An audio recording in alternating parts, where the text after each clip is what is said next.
여러분 안녕하세요. 오늘은 비판적 사고와 토론에 대해서 생각해 보도록 하겠습니다. 비판적으로 사고하는 것이 왜 필요할까? 그리고 어떻게 하면 비판적으로 생각하고 판단할 수 있을까? 그런 것을 알아보겠고요. 두 번째로는 토론을 어떻게 참여해야 되며 토론의 절차는 어떻게 될까? 그런 것들에 대해서 우리가 생각을 해보겠습니다. 네, 먼저 비판적 사고라는 건 뭐냐면요. 어떤 판단이 옳은지 그른지를 판단할 때 정당한 기준에 근거해서 합리적이고 논리적으로 분석하고 평가하는 것을 말합니다. 비판적 사고를 할 수 있을 때 좀 더 설득력 있고 올바른 어떤 이야기를 할 수 있겠죠.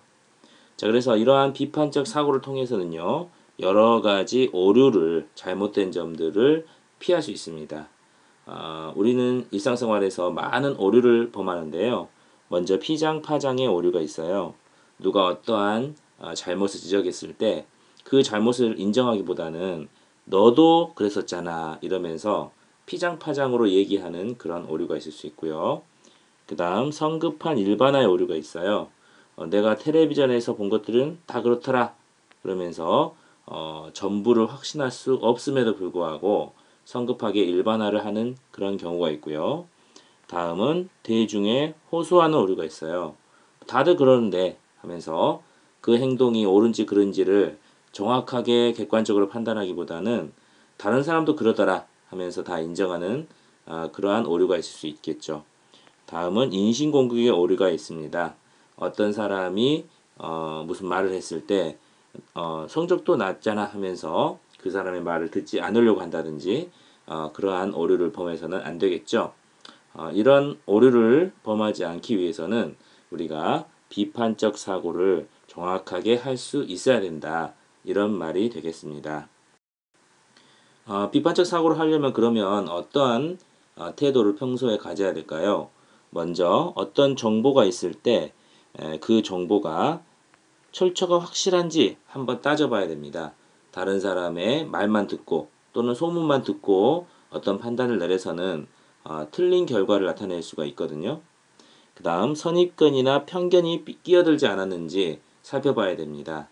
내가 평소에 갖고 있었던 선입견 때문에 잘못 판단을 내릴 수도 있거든요. 다음은 또 자신의 의견이 잘못됐다면 또 인정할 수도 있어야겠죠. 자, 이러한 것들을 우리가 받아들여 보면서 비판적 사고를 할 수 있어야 되겠다. 이런 점을 기억하기 바랍니다. 다음은 비판적 사고와 함께 또 중요한 대화 방식 중에 하나로 토론을 둘 수가 있는데요. 토론은 자기 주장을 합리적이고 조리 있게 말하면서 상대방을 설득하는 대화 방식입니다. 이러한 토론이 왜 중요하냐면 토론을 통해서 우리는 나의 주장을 잘 전달할 수가 있고요. 또 다른 사람의 입장을 이해할 수가 있고 또 서로 토론을 하다 보면은 바람직한 결론에 이를 수가 있거든요. 그러므로 우리가 어떠한 문제를 해결할 때 어떤 두 가지 충돌하는 의견을 조율할 때는 토론을 진행하는 것이 매우 도움이 된다고 볼 수가 있겠습니다. 자, 그러면 이러한 토론을 할 때 어떤 태도로 하는 것이 중요하냐면 먼저 주제를 정확하게 파악하는 게 필요합니다. 토론을 할 때 보면은 정확한 그 주제가 무엇인지도 모르고 자기 얘기를 하는 경우를 종종 볼 수 있거든요. 그래서 주제를 먼저 파악을 해서 지금 무엇에 대해서 얘기하고 있는지를 토론하고 있는지를 알아야 되겠죠. 그 다음은 상대방의 의견을 경청할 수 있어야 합니다. 다른 사람의 의견은 듣지도 않고 자기 주장만 끝까지 고집하는 사람은 토론을 정확하게 참여하고 있다고 볼 수가 없겠죠.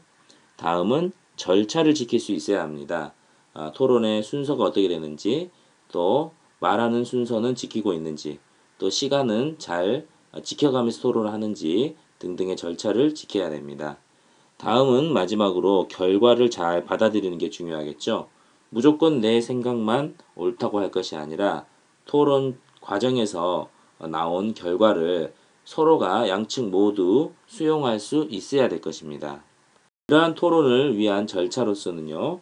먼저 준비를 위한 절차로는 무슨 토론을 진행하고 있는지 논제를 파악하고 나는 그 논제에 대해서 찬성인지 반대인지 자기 주장을 정하고 그 주장을 뒷받침할 수 있는 근거를 잘 찾아서 뒷받침하는 것이 중요하겠죠. 그런 다음 실제로 토론이 진행될 때에는 먼저 찬성, 반대 양측에서 주장하기를 하고요. 그 다음 서로 상대편의 주장에 대해서 반론을 펴고 또 그 반론에 대한 반론 꺾기를 양측에서 진행을 한 다음 마지막으로 찬성 반대 양측의 최종 변론을 통해서 사회자가 적절한 방법으로 마무리를 하게 되는 겁니다. 자, 그러면 이제 우리가 교과서에서 제시된 논제를 가지고 실제로 수업 시간에 토론을 진행해 보겠습니다.